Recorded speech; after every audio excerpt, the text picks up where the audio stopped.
Assalamualaikum warahmatullahi wabarakatuh. Cerita Abu Nawas kali ini berjudulkan Dikira Makam Seorang Wali, ternyata makam keledai Abu Nawas.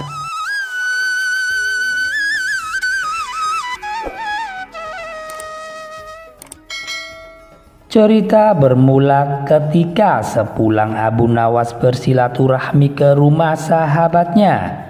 Ia diberikan hadiah oleh temannya seekor keledai sebagai kenang-kenangan.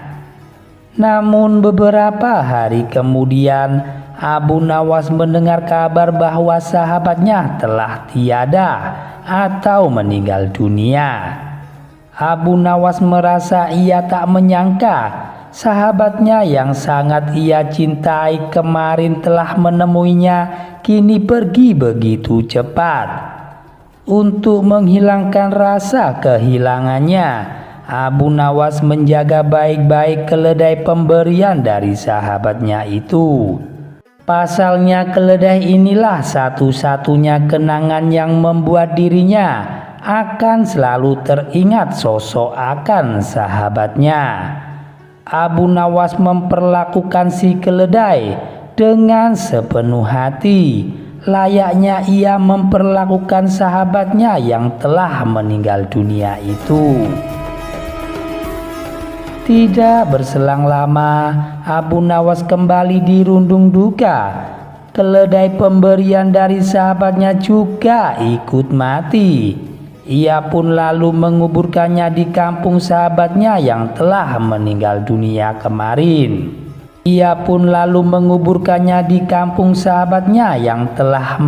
Lebih dulu. Setelah selesai mengubur, Abu Nawas bersimpuh di pusara sambil meratapi keledainya untuk beberapa saat. Abu Nawas terlihat khusyuk berdoa dengan bercucuran air mata. Di saat situasi yang sedemikian, lewatlah rombongan warga melintas di tempat itu. Mereka berpikir pasti yang di makam tersebut adalah makam orang suci atau wali Allah. Sebab Abu Nawas yang terkenal alim dan pintar saja rela datang ke kampung mereka untuk menziarahi makam tersebut. Terlebih ketika mereka melihat Abu Nawas tampak sedih, sampai sebegitunya meratapi kepergian orang di makam itu. Rombongan warga ini lalu berhenti dan ikut berdoa di makam tersebut. Ada yang meminta keberkahan, ada pula yang berdoa agar hajatnya terkabul. Tentu saja hal ini membuat Abu Nawas menjadi heran dan kaget. "Hei, apa yang kalian lakukan?" tanya Abu Nawas heran. "Kami juga ingin mendapatkan berkah seperti dirimu, Abu Nawas. Kami yakin kalau makam ini adalah bukan makam orang sembarangan," jawab mereka. Bertambah Abu Nawas terkejut lagi mendengarnya. Kemudian Abu Nawas memberitahu bahwa kuburan tersebut bukanlah kuburan siapa-siapa, melainkan kuburan keledai miliknya. Tapi mereka pun tak mempercayainya. "Mana mungkin ini makam keledai? Buktinya kamu sampai sebegitu sedihnya. Kamu pasti ingin mencari keuntungan dari makam ini hanya untuk dirimu sendiri saja, Abu Nawas," ujar mereka. Abu Nawas sudah berkali-kali meyakinkan kepada mereka, tapi mereka tidak menghiraukannya, yang akhirnya membuat Abu Nawas kewalahan dan kesal. Ia pun akhirnya menyerah dan meninggalkan kampung tersebut. Bertahun-tahun kemudian, Abu Nawas diajak kawannya jalan-jalan mengunjungi kampung tempat keledai Abu Nawas yang dimakamkan dulu. Sesampainya di sana, Abu Nawas dan kawannya merasa heran. Kenapa ada banyak orang yang mengunjungi sebuah makam? ratusan orang terlihat antri bergantian menziarahi makam tersebut. Abu Nawas dan kawannya pun menjadi penasaran. Mereka berdua ingin segera mengetahuinya. "Makam siapa yang kau kunjungi?" tanya Abu Nawas kepada seseorang yang kebetulan melintas di hadapannya. "Itu makam keramat," jawab orang itu singkat. Mereka berdua lalu mendekati makam keramat yang dimaksud tadi, yang ramai dikunjungi sampai ribuan orang. Ternyata makam tersebut adalah makam keledainya Abu Nawas yang telah bertahun-tahun meninggal. Melihat akan hal itu, spontan saja Abu Nawas tertawa terpingkal-pingkal. "Wahai Abu Nawas, kenapa kamu tertawa? Apa ada yang lucu?" ujar kawannya menjadi heran melihat tingkah Abu Nawas. "Kamu tahu tidak, itu makam siapa?" tanya Abu Nawas. "Memangnya kamu tahu Abu Nawas?" kata kawannya balik bertanya. "Tentu saja saya tahu, aku sangat mengenali makam itu," jawab Abu Nawas. Abu Nawas pun lalu menceritakan kisah tentang makam keledai, pemberian dari sahabatnya yang telah meninggal. Mendengar cerita dari Abu Nawas, kawannya itu seketika ikut tertawa terpingkal-pingkal. Tingkah Abu Nawas dan kawannya ini membuat ratusan peziarah merasa terganggu dan menganggap Abu Nawas dan temannya mengolok-olok makam keramat tersebut. Orang-orang lalu menegur Abu Nawas untuk menjaga sikapnya, tapi Abu Nawas justru malah tertawa lebih kencang. Tentu saja hal ini membuat orang-orang menjadi emosi. Mereka segera menangkap Abu Nawas dan hendak memukulnya. "Tunggu dulu, kalian jangan cepat emosi. Kalian tahu tidak, makam yang kalian anggap keramat itu bukan makam orang alim, tapi makam keledaiku yang telah mati. Aku sengaja menguburkannya di situ. Kalau kalian tidak percaya, gali saja kuburan itu. Kalau nanti saya berbohong, silahkan kalian boleh membunuh saya," ucap Abu Nawas. Ratusan orang yang hadir saling tatap satu sama lain. Ada yang percaya, ada pula yang tidak mempercayai perkataan Abu Nawas.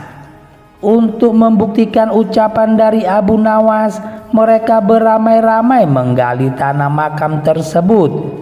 Dan ternyata memang benar, yang mereka temukan adalah tulang belulang seekor keledai.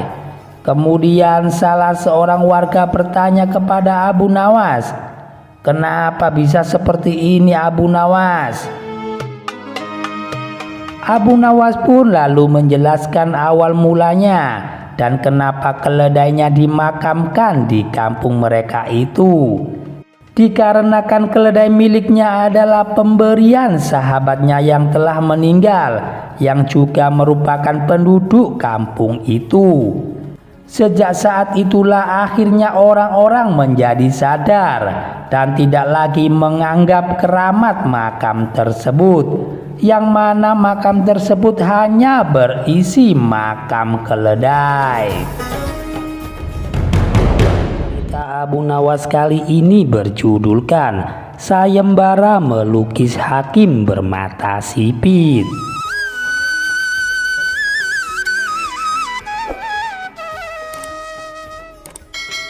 Kisah bermula tatkala ada hakim istana yang menderita cacat sejak lahir di matanya. Mata kirinya sipit, sedangkan mata kanannya normal. Permintaan hakim ini terkadang begitu aneh dan sulit dimengerti oleh orang-orang istana. Pernah pada suatu hari, hakim yang bermata sipit ini mengadakan sayembara untuk melukis dirinya. Apabila lukisan terhadap dirinya dianggap bagus, maka ia akan mendapatkan hadiah uang emas. Namun apabila lukisan pada dirinya dianggap jelek, maka ia akan dipenjara. Maka saat itulah dikumpulkan pelukis-pelukis handal di seluruh kota Baghdad. Ketika perlombaan melukis sudah dimulai, para warga berbondong-bondong menuju ke rumah hakim untuk menyaksikan sayembara tersebut. Abu Nawas yang sedang berjalan-jalan santai tidak sengaja melihat keramaian dari rumah Tuan Hakim. Ia pun segera mendekat dan bertanya kepada salah satu warga yang menyaksikannya. "Ada apa ini? Kok banyak orang yang berkumpul?" tanya Abu Nawas. "Ada lomba melukis, Abu Nawas," jawab orang itu. Karena dibuat penasaran, Abu Nawas semakin maju ke depan. "Walah, ternyata lomba melukis Tuan Hakim," gumam Abu Nawas di dalam hatinya.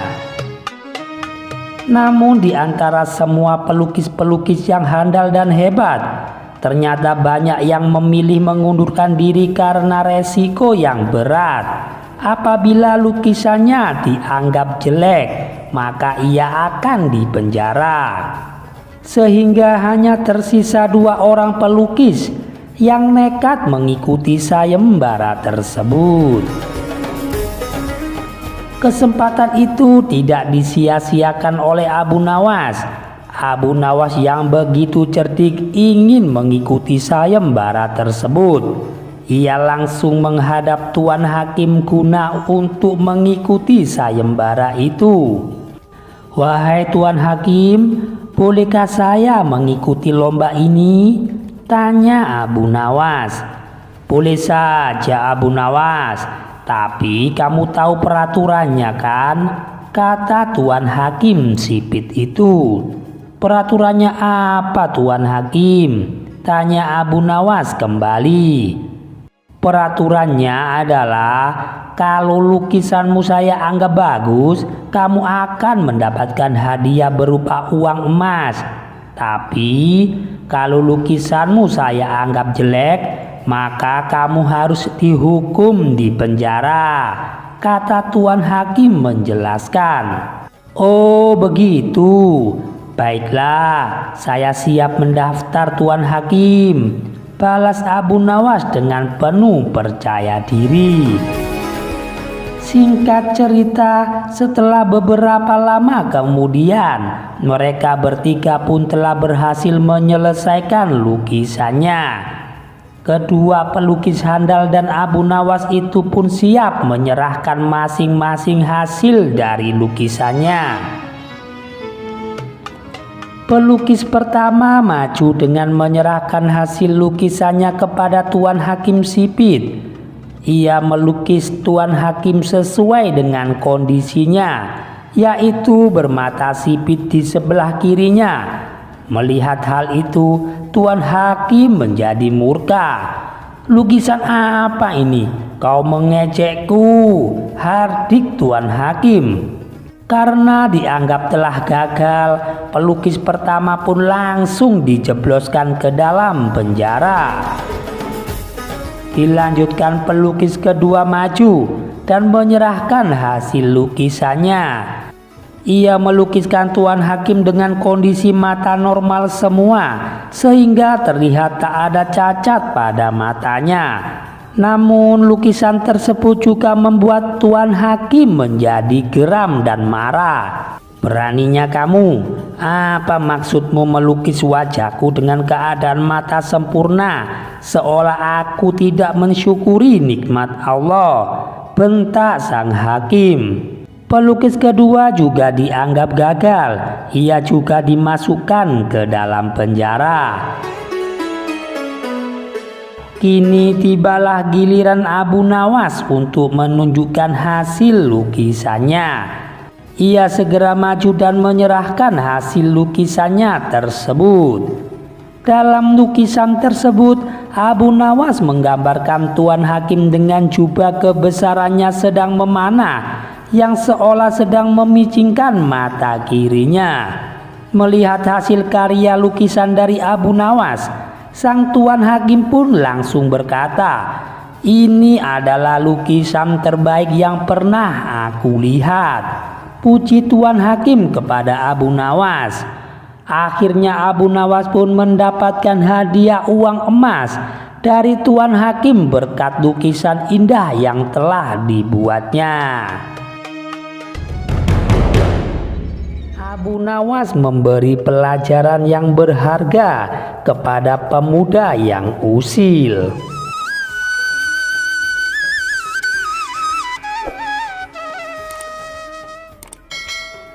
Diceritakan di kampung Abu Nawas ada seorang pemuda yang suka usil dan iseng.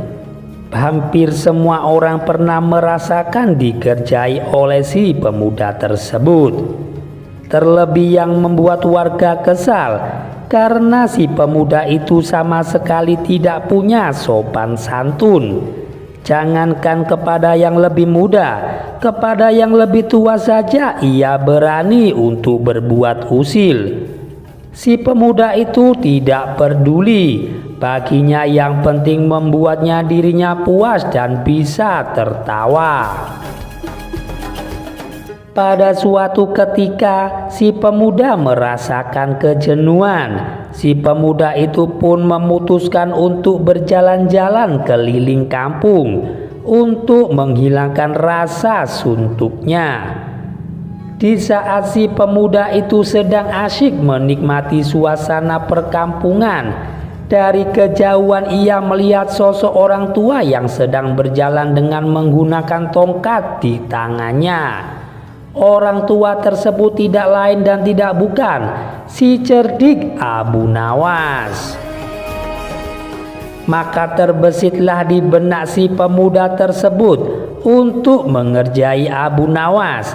Ia pun mengikuti kemana Abu Nawas akan pergi. Ternyata saat itu Abu Nawas berhenti di sebuah warung tempat ia biasa nongkrong-nongkrong dengan temannya. Abu Nawas duduk membaur bersama kawan-kawannya. Si pemuda segera saja menghampiri Abu Nawas. "Saya perhatikan kakek berjalan lambat, padahal kakek kan menggunakan tongkat," tanya si pemuda kepada Abu Nawas. Melihat kedatangan si pemuda yang tiba-tiba dan bertanya tanpa permisi, tanpa sopan santun, membuat Abu Nawas terkejut. "Saya ini kan sudah tua, jadi wajar saja kalau jalannya lambat. Beda dengan kamu yang masih muda," jawab Abu Nawas. "Iya benar kakek, sudah terlihat sangat tua. Kira-kira kapan kakek mati?" tanya si pemuda itu. Abu Nawas kaget dengan pertanyaan tersebut. Begitu juga dengan orang-orang di sampingnya. "Maaf anak muda, bisa kamu jelaskan apa maksud pertanyaanmu tadi?" pinta Abu Nawas dengan serius. "Begini kek, kalau kakek mati, saya mau titip surat buat ayah saya.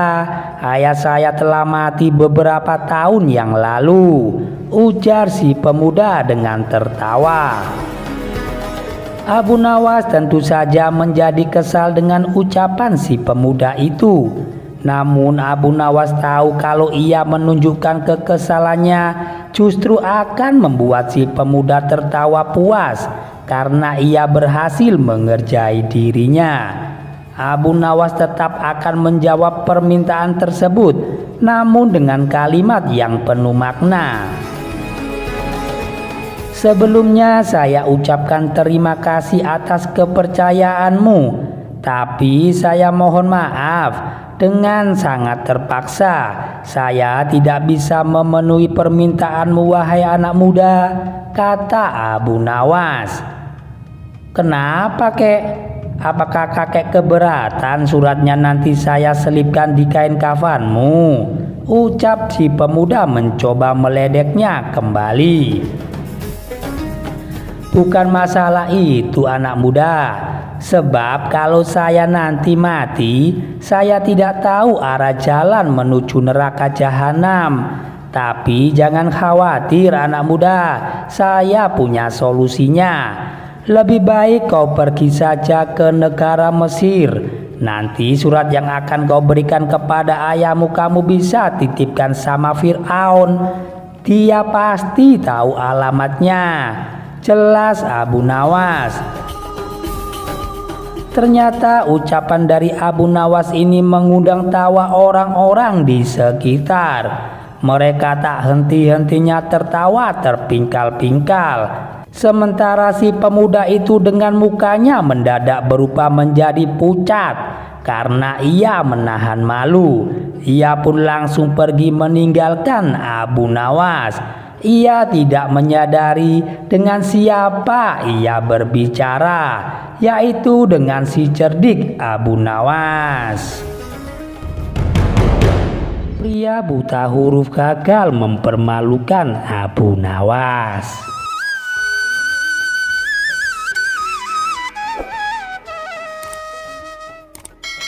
Dikisahkan seperti biasa setelah menunaikan sholat Isya, Abu Nawas dan kawan-kawannya duduk di teras masjid. Mereka mendiskusikan beragam permasalahan, mulai dari ilmu agama hingga ilmu tentang kebijaksanaan, yang mana membuat orang-orang betah duduk berlama-lama mendengarkan Abu Nawas. Pasalnya setiap ilmu yang disampaikan oleh Abu Nawas selalu diselingi dengan humor yang mengundang tawa. Pada suatu ketika ada orang yang buta huruf tidak suka dengan Abu Nawas. Orang tersebut sangat ingin mempermalukan Abu Nawas di depan orang-orang. Namun ia belum bisa menemukan caranya. Tiba-tiba di benaknya terbesit ide yang unik. Dengan membawa secari kertas dan pena, ia mendatangi kawannya untuk minta tolong. "Wahai kawanku, maukah engkau menulis surat di kertas ini?" pinta orang tersebut kepada kawannya. "Apa yang hendak ingin kau tulis?" tanya kawannya. "Aku ini adalah orang yang bodoh dan pandai membual," ujar orang tersebut. Kawannya itu seketika heran mendengar permintaannya. "Untuk apa menulis kalimat seperti itu?" tanya kawannya penasaran. "Sudahlah, pokoknya tuliskan saja," balas orang tersebut. Setelah kawannya selesai menulis, ia pun langsung merebutnya dan pergi tanpa permisi. Setelah sholat Isya, orang itu pergi ke masjid untuk menemui Abu Nawas. Sesampainya di sana, ia melihat Abu Nawas sedang duduk-duduk dikelilingi oleh kawan-kawannya. Ia pun langsung menghampiri Abu Nawas dan berkata, "Wahai Abu Nawas, aku dapat surat dari seseorang. Tolong bacakan surat ini keras-keras," pinta orang tersebut sembari memberikan secari kertas kepada Abu Nawas. Abu Nawas langsung menerima dan membuka surat tersebut dan membacanya. Abu Nawas sempat terkejut karena tulisan tersebut bertuliskan, "Aku adalah orang bodoh yang pandai membual. Orang ini mau mempermalukan aku di depan orang-orang," pikir Abu Nawas sejenak. Abu Nawas pun terdiam dan mencari cara supaya bisa lepas dari jebakannya, hingga akhirnya muncul ide yang tak kalah unik. Abu Nawas berpura-pura mengamati dan beberapa kali membolak-balikkan kertasnya. "Kenapa Abu Nawas? Cepatlah bacakan surat itu keras-keras. Kamu tahu kan kalau aku buta huruf, jadi aku tak bisa membacanya," kata orang tersebut. "Waduh, saya minta maaf, saya tidak bisa membaca," jawab Abu Nawas. "Memalukan, orang secerdik dan sepandai kamu ternyata tidak bisa membaca. Seharusnya kamu malu dengan sorban yang kamu pakai," ujar orang tersebut. Kala itu orang yang bersorban adalah tanda orang yang berpendidikan. Tiba-tiba Abu Nawas melepaskan sorbannya dan meletakkan sorban tersebut di kepala pria buta huruf itu. "Sekarang kamu sudah memakai sorban. Jika itu memberimu pengetahuan, silahkan kamu baca sendiri surat itu," balas Abu Nawas. Orang-orang yang hadir kala itu pun spontan tertawa terpingkal-pingkal melihatnya. Si buta huruf itu pun gagal untuk mempermalukan Abu Nawas. Justru ia yang kena batunya. Ia tak menyangka dengan jawaban Abu Nawas yang cukup cerdik.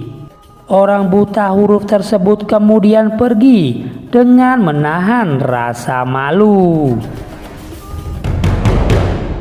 Abu Nawas bisa membutahkan dan menyembuhkan mata wanita yang telah mempengaruhi istrinya.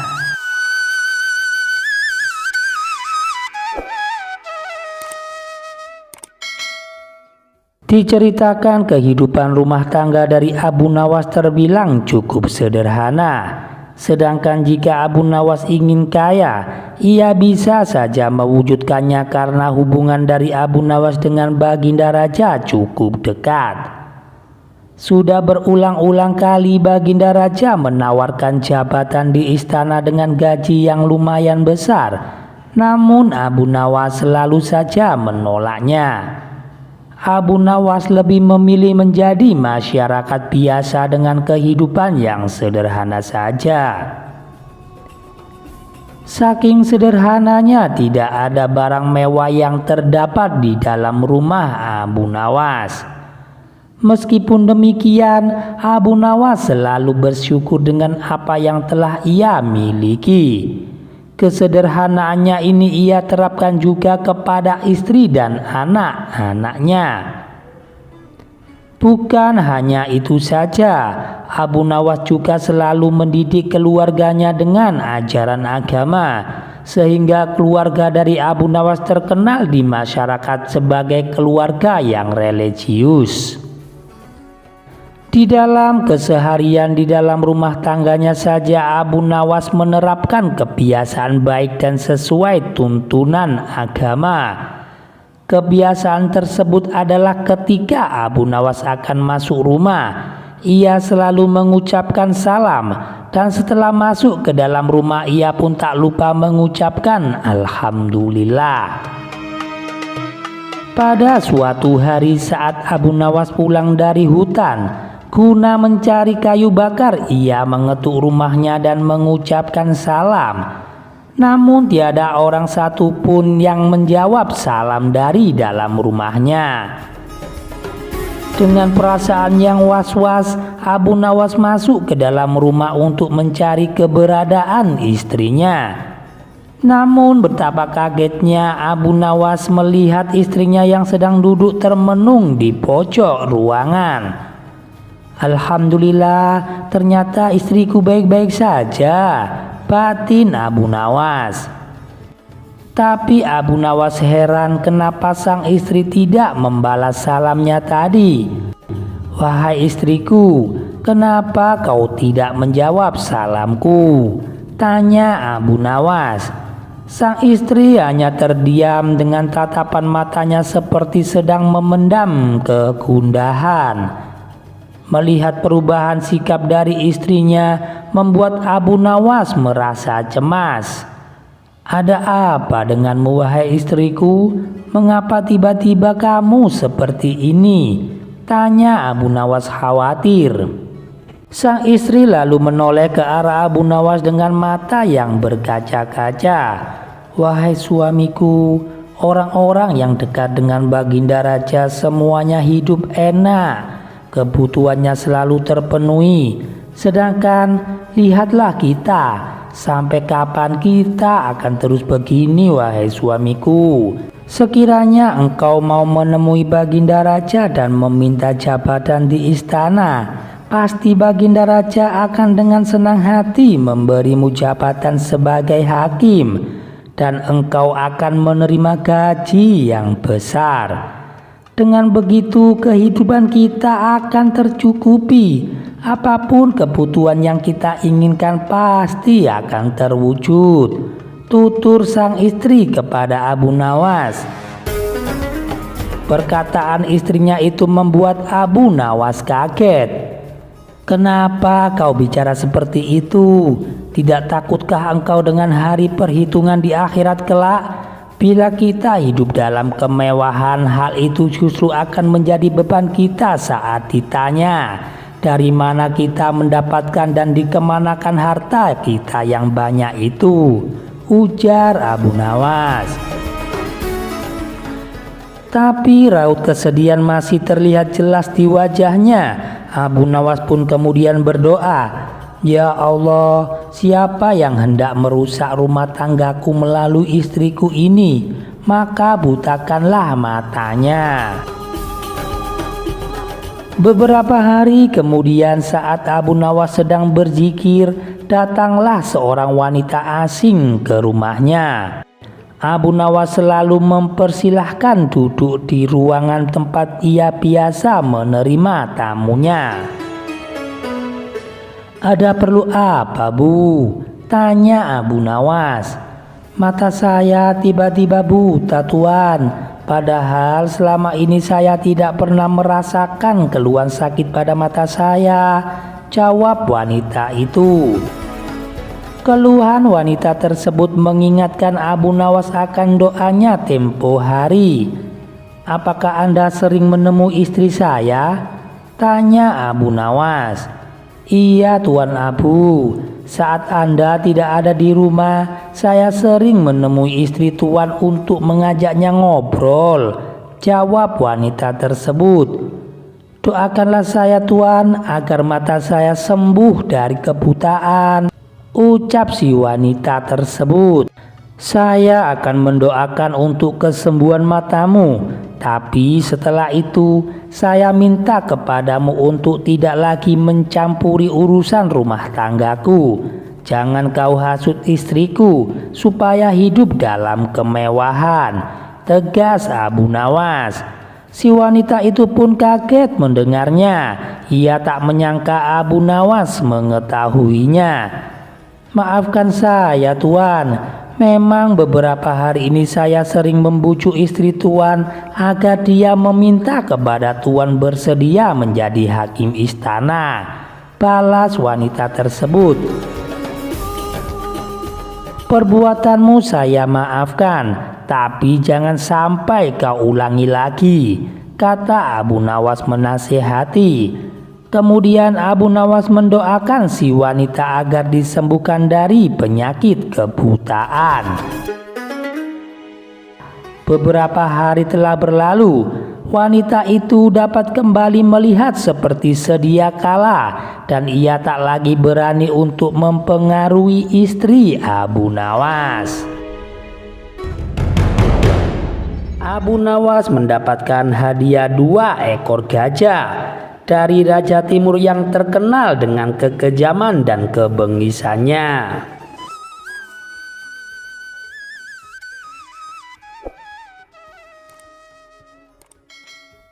Diceritakan pada suatu hari raja yang bengis dan kejam bernama Timur Leng berhasil menjajah seluruh negeri Asia Tengah. Raja Timur Leng dan ribuan pasukannya tak segan-segan untuk menghancurkan siapa saja yang berani melawannya. Kabarnya Raja Timur dan pasukannya berencana untuk menyerang kota Baghdad. Hal itu pun membuat semua warga dicekam ketakutan, termasuk Abu Nawas, sebab Raja Timur dan pasukannya terkenal sadis dan kejam. Setelah beberapa bulan terdengar kabar bahwa Raja Timur beserta pasukan akan memasuki kota Baghdad, Abu Nawas selaku orang yang dipercaya menghadapi hal itu pun segera mengajak masyarakat berkumpul di alun-alun. Lantas Abu Nawas naik ke atas mimbar dan berpidato di depan banyak warga. Mari kita semua berdoa supaya pasukan tentara Raja Timur ditimpa musibah angin topan yang dahsyat sehingga mereka semua menjadi binasa, tutur Abu Nawas. Semua warga yang saat itu berkumpul di alun-alun dengan kompak menjawab, "Amin," dengan lantangnya.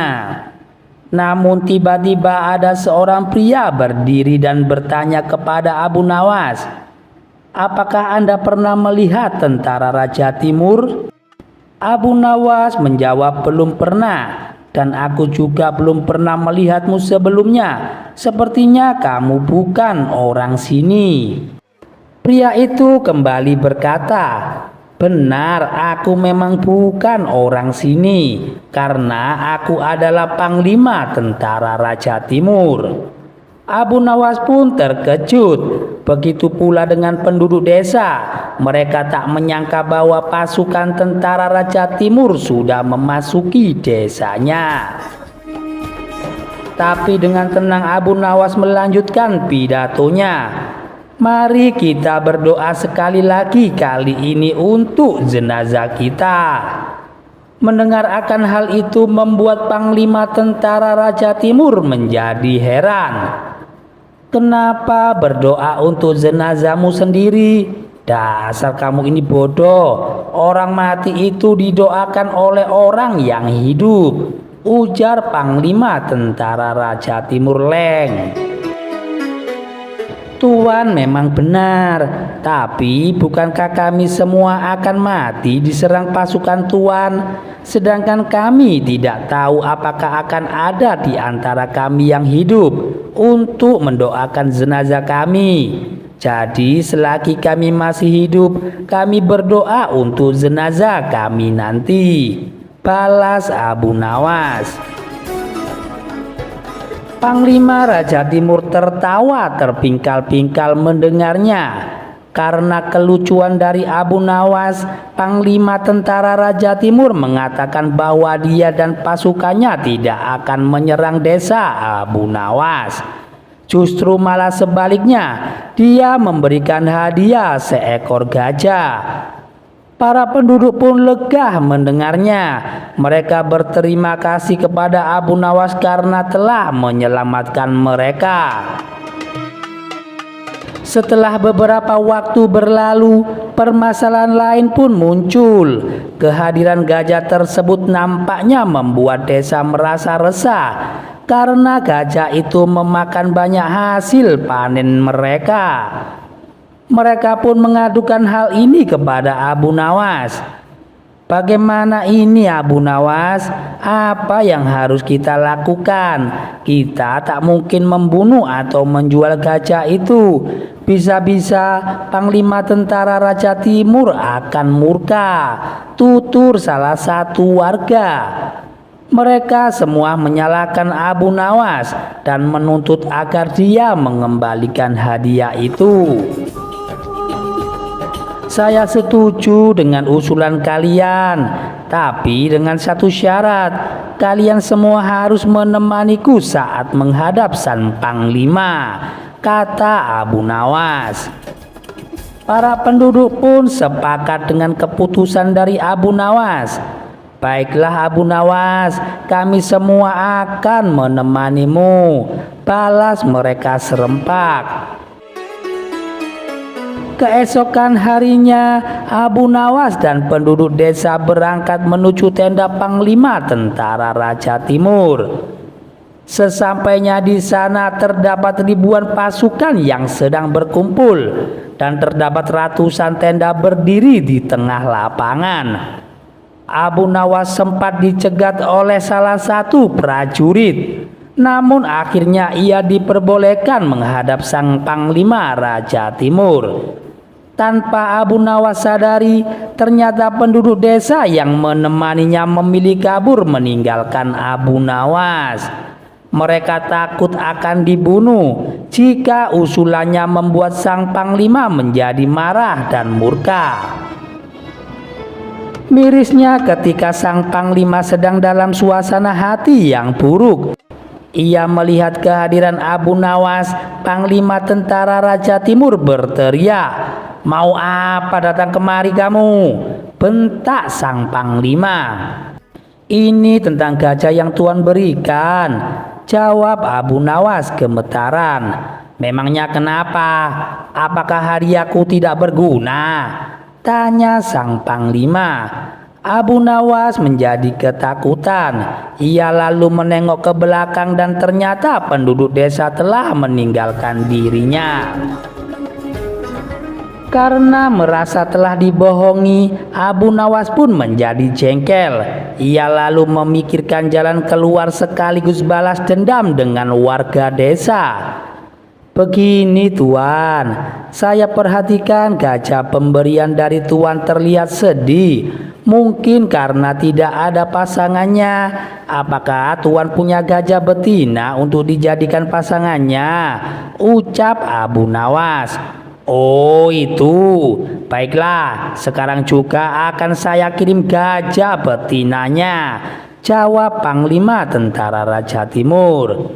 Setelah berhasil dengan rencananya, Abu Nawas pun kemudian undur diri dan pamit pulang.